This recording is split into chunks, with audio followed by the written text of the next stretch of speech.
আপনাদের কাছে শুধু দোয়া চাচ্ছি আর খবরগুলো ইনশাল্লাহ শেয়ার করে দিবেন, কারণ এই মাত্র ঠিক 1 মিনিট আগে আমি যখন রেকর্ড করছি তখন বাংলাদেশে ঘড়ির কাঁটায় 3:15 রাত। অনেকে ঘুমিয়ে গেছেন, বাট আমি খবরটা রেকর্ড করছি কারণ মাত্র 1 মিনিট আগে আল জাজিরার সর্বশেষ লেটেস্ট আপডেট হচ্ছে গতকালকে সন্ধ্যা থেকে ইসরায়েল সতর্কতা জারি করেছিল বাসিন্দাদেরকে আপনার আশ্রয় কেন্দ্রগুলোর কাছাকাছি থাকার নির্দেশ দিয়েছিল, কিন্তু ইরান বলছে একটা, ঘটনা ঘটাইছে আরেকটাতে।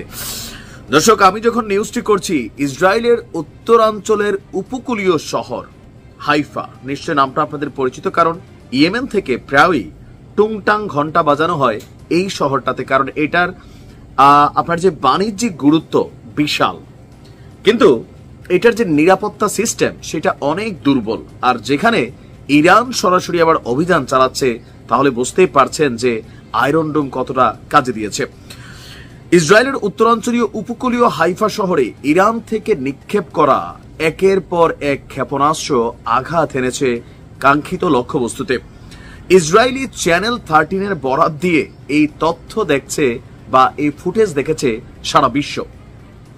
আল জাজিরা বলছে যে হাইফা শহরের শুধু নয়, এর পাশে তামরা যে শহর আছে খুবই গুরুত্বপূর্ণ বাণিজ্যিক বন্দর ভাবে, সেই তামরা শহরেও তামরা করে দিয়েছে ইরানের ক্ষেপণাস্ত্রগুলো। ইরানি হামলার জেরে পুরো হাইফা এবং ইসরায়েল জুড়ে গভীর রাত থেকে সাইরেনের শব্দ বেজে উঠেছে। আতঙ্কে দিকবিদিক ছুটছে আপনার সাধারণ ইসরায়েলের জনগণ, কারণ এই যুদ্ধটা নেতানিয়াহু তার দেশের মানুষের উপর চাপিয়ে দিয়েছে। কারণ ইরান আগ বাড়াইয়া ইসরায়েলি কিন্তু অভিযান চালায় নাই, কিন্তু যখন অভিযান চালাইছে তখন স্বাভাবিকভাবে এর জবাবটা তাদেরকে নিতেই হবে। জেরুজালেম এবং হাইফা শহরের আকাশে দেখা গেছে উড়ে আসা একের পর এক ক্ষেপণাস্ত্র। ইসরায়েলের প্রতিরক্ষা সিস্টেম আকাশ প্রতিরক্ষা সিস্টেমের মাধ্যমে অল্প কিছু ক্ষেপণাস্ত্রকে প্রতিরোধ করতে সক্ষম হলেও বেশিরভাগ ক্ষেপণাস্ত্রই আঘাত এনেছে। বাসিন্দাদেরকে সুরক্ষিত স্থানে যাবার জন্য ঘোষণা দিচ্ছে আপনার কি বলা হচ্ছে ইসরায়েলের বাহিনীগুলো। দর্শক, ইরানের রাষ্ট্রীয় সম্প্রচার মাধ্যমে দাবি করা হয়েছে যে রাতে ড্রোন এবং ক্ষেপণাস্ত্র ব্যবহার করে ইসরায়েলের সামরিক স্থাপনায়ও এই মুহূর্তে হামলা চালাচ্ছে তেহরান। হামলার মূল লক্ষ্য এই হাইফা এবং তেল আবিব শহরের আশেপাশে যেই সামরিক ঘাঁটিগুলো আছে।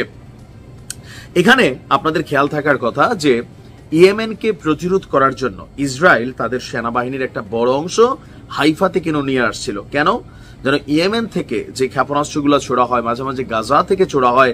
তো এই শহরটার বাণিজ্যিক নিরাপত্তার কথা চিন্তা করে, যেহেতু ইসরায়েল একটা সমুদ্র বেষ্টিত বেশিরভাগ ব্যবসা বাণিজ্য তাদের, তো সেই কারণে এইটা বন্দরনগর বা বন্দর শহর, এটার গুরুত্বটা আলাদা। কিন্তু কতটুকু কাজে দিচ্ছে? ইসরায়েলের জনগণ নেতানিয়াহুকে অভিশাপ দিচ্ছে, অভিসম্পাত করছে। মজার বিষয় হচ্ছে যে যখন নেতানিয়াহু ইরানের জনগণকে সরকারের বিরুদ্ধে বিক্ষোভে রাস্তায় নামার ডাক দিয়েছে, উল্টো দৃশ্য আমরা দেখছি ইসরায়েলের জনগণের মধ্যে ব্যাপক প্রতিক্রিয়া দেখা গেছে। কারণ নেতানিয়াহু তো বাংকারের মধ্যে তার পরিবার এবং 14 গোষ্ঠী সহ এমনকি উচ্চপদস্থ কর্মকর্তারা সবাই সুরক্ষিত অবস্থানে চলে গেছে, যেখানে পরমাণু বোমা মারলেও হয়তো বড় কোনো ক্ষতি হবে না। সেখান থেকে নির্দেশ দিচ্ছে একের পর এক, কিন্তু তার রাষ্ট্রকে সে কতটুকু নিরাপত্তা দিতে সক্ষম হয়েছে, বা তাদের যারা বস আছে যাদের জন্য তারাই লড়াই করছে কতটুকু হচ্ছে।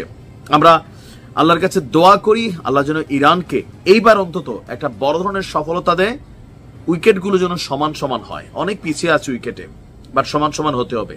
Best of luck.